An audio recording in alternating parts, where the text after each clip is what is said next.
Hello, everybody.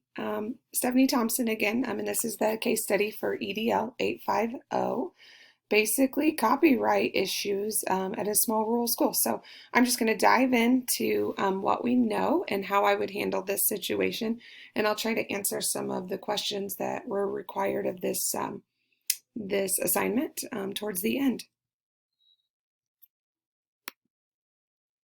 So section 1, we're going to summarize the case. I actually have 2 slides to summarize this case. I thought there was a lot of important information to make a decision in this case study. So we're talking about St. Regis School. It's a rural school about 25 miles from a larger city. The school serves students grades K through 8. It serves roughly 420 students, and there are 2 teachers per grade level. St. Regis has 2 main fundraisers each year, sponsored by the PTO, which I'll talk about in a little bit. The annual budget provides basic teacher needs, and the extra monies are dedicated to purchasing computers for students and teachers and for software. Keith Sample, Mr. Sample, has been the principal there for 3 years, and he has worked extremely hard to build relationships and seems to have a lot of supporters there within the district. The PTO has worked to purchase computers and software, like I mentioned. Mrs. Lynn and Mr. Sample have prioritized what the new software that the fundraising funds were for, what those funds would be, what software, that would be purchased. And they also wanted to align the purchases with instructional objectives that teachers had as well. Teachers were given the opportunity to submit requests for what software they would like. Mrs. Lynn then, that's funny, ordered the new software to use in the computer lab. All the teachers used the lab and the new software. Teachers asked Mrs. Lynn to make copies of software so they could use them in their classrooms. And this is where the problem lies. She agreed that having access in the classrooms would be very beneficial to students, and it would also increase their use. She had put together a plan to have teachers and students coming into the computer lab, but she thought it was a great idea by the teachers to allow the students to use the computer softwares in individualized classrooms. So she makes copies on flash drives and distributed those to 2 third-grade teachers. Mrs. Williams was excited about the copies. Mrs. Brandon, I always want to say Mr. Brandon. Anyways, Mrs. Brandon wasn't near as excited. She voiced concerns to Mrs. Lynn about the copyright laws. Mrs. Brandon noted that teachers were not allowed to make copies of computer programs and mentioned it to Mr. Sample, the principal. Mr. Sample met with Mrs. Lynn and had her shut down copying all the software, told her basically to stop copying the software. He did ask for the flash drives and asked her to collect the already copied materials. He mentioned to her that she was violating copyright laws. Mrs. Lynn mentioned that PTO president had helped her make the copies. So section 2 of our case study talks about legal and ethical issues. We obviously clearly, as this is school law class, we have issues with copyright laws. They are being violated, and St. Regis and Mrs. Lynn is putting the district at a very big risk of being sued. Ethical issues in this case, Mrs. Brandon's uncomfortable knowing what Mrs. Lynn has done and what other teachers are acceptingly doing as well. Staff is knowingly breaking the laws, which is an ethical issue. Relationships have now been tarnished within the building and they will need repaired, which is unfortunate. Mr. Sample had mentioned that he had spent so much time working to build relationships as the new principal, and now he's got to repair some of those relationships. PTA has crossed the line by participating in this behavior, and no contracts have been breached, however. So synthesizing this case, Mrs. Lynn is breaking copyright laws and putting St. Regis Schools, Mr. Sample, teachers, and volunteers at risk of legalities.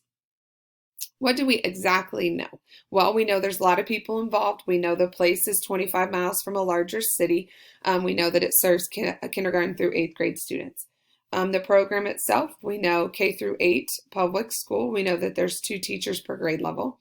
There is 1 special education teacher K through 4 and another special education teacher 5 through 8.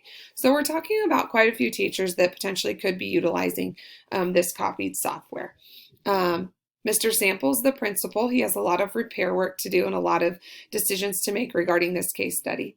Mrs. Lynn is the computer director and also the library specialist. So I basically see her housing like a library and then a computer lab and all in one.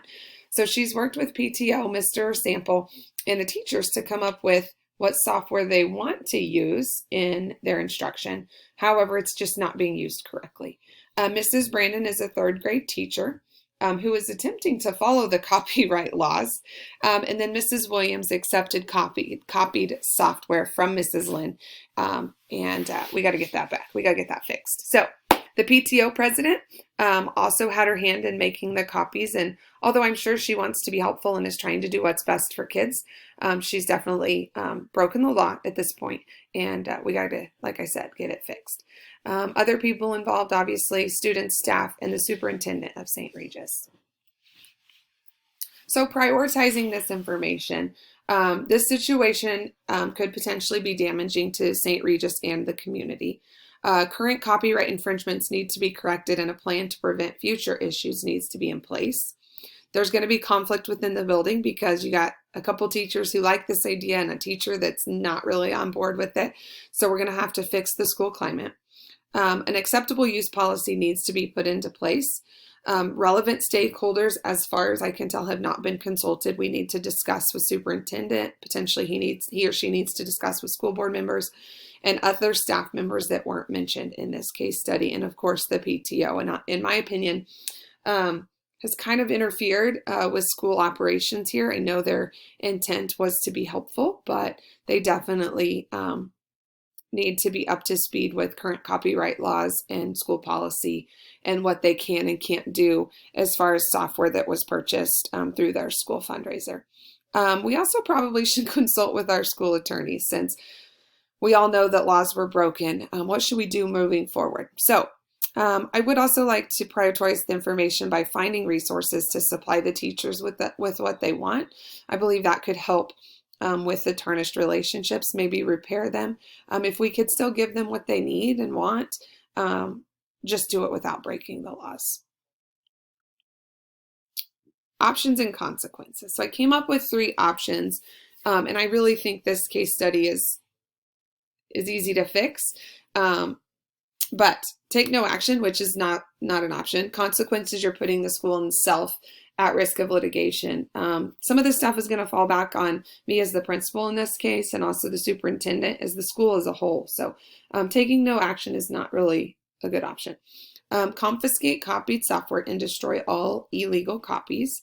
The consequences of this is it upsets staff and potentially hinders student learning.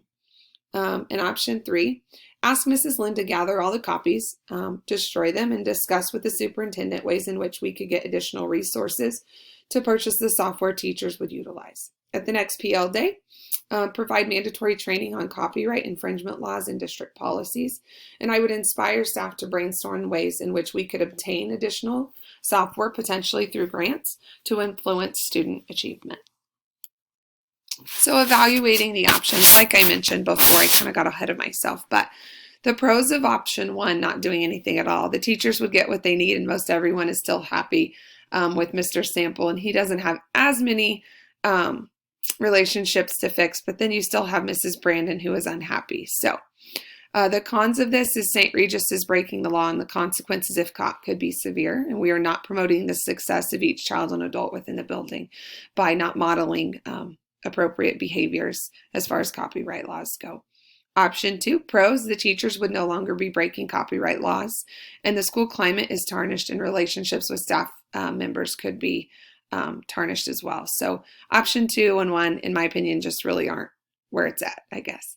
The pros of option 3, we would destroy the illegal copies. The teachers would be empowered to work together to come up with a permanent solution that is law-abiding. Training would be provided to ensure it doesn't happen again. And the cons, it just takes time. A plan of permanent solution, again, takes time, and teachers don't have software available for them to help their kids right now immediately. So they may have to adapt and come up with some alternative solutions to utilizing the software that they were using. But although this takes time, it's my opinion that option 3 is definitely the best option. And just reminding you, Mrs. Lynn, to gather up the copies, destroy it, discuss with the superintendent ways in which we could get the resources into the hands of the teachers. Obviously, provide some professional learning to go over school policies and what the copyright laws actually say. And then just inspiring our staff. I'm sure if we put our heads together, we can come up with a way to get them what they need and do it without breaking the laws. This option would protect the school from legal issues and potentially consequences. It ensures all copies have been destroyed, and it makes it known that copyright laws will be followed. It holds staff accountable and provides for professional learning, and it models appropriate behavior for our students. I thought I skipped one. Sorry about that. How am I going to implement this decision? Well, the first thing I'm going to do is inform the superintendent that this took place. I'm going to talk about the situation. Him and I, or her and I, will probably consult with the school attorney about actions moving forward. I will discuss with Mrs. Lynn that her actions were not okay. I will talk about discussing with the superintendent and informing her that I did involve other school personnel on this matter. I will collect and destroy all copied materials. I will schedule professional learning at my earliest convenience to either come up with, implement, or review district policies on copyright laws. And if there's not acceptable use policy, we will definitely be creating one. So this doesn't happen again. I'll schedule a meeting with Mrs. Lynn and the PTO to go over the policies and to brainstorm ways in which we could obtain the software illegally, potentially with a building leadership team or something along those lines. I think I said that one. Review district copyright laws with the building leadership team, and if necessary, make changes to promote the success of the kids and the adults in our building. Just reviewing some of these additional questions that were asked of us on our assignment here. I think I mentioned most of them, but I think you have to constantly review policies. I think they can get away from us, but this is a case where many of us, or all of us, should know that we can't copy software that was purchased for school use, and brainstorming ways with teachers to get it into the hands of the teachers legally will probably help me as the principal, or Mr. Sample in this case, to fix those relationships, which are so critically important in an administrative role. But again, I think this is a black and white case where if we just say, Mrs. Lynn, you've made a mistake, we all make mistakes, we got to collect these copies that you made. We have to make sure that we're following the law at all times to protect ourselves and our schools and our kids' education. And at the end of the day, reviewing those policies in case we forget, but having those tough conversations with teachers about, hey, this was wrong. We can't do this. I know your intent was good, but it's illegal and we can't do this. And I actually spoke with our technology director here at 382 about this case study. And she actually said, a lot of people in small little schools do whatever it takes for kids. And I just want to make it known that we won't be breaking the laws, and our teachers need to know policy, follow policy, and we can work together to get them what they need to help kids, but we have to do it ethically and morally correctly. I've enjoyed this class with each of you. Thank you so much for your time, and I wish you all the best down the road in your career. Thanks so much. Have a good night.